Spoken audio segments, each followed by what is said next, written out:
Okay, this game is doing gestures and charades style. We'll start off with picking 2 volunteers.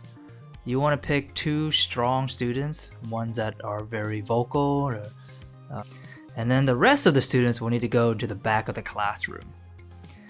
And then you will write a word on the whiteboard. And the students in the back of the classroom need to do gestures only. They can't speak.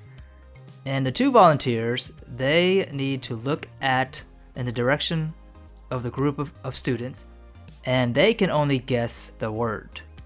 They can't ask questions. They can only just guess the word. The yellow team guessed elephant first.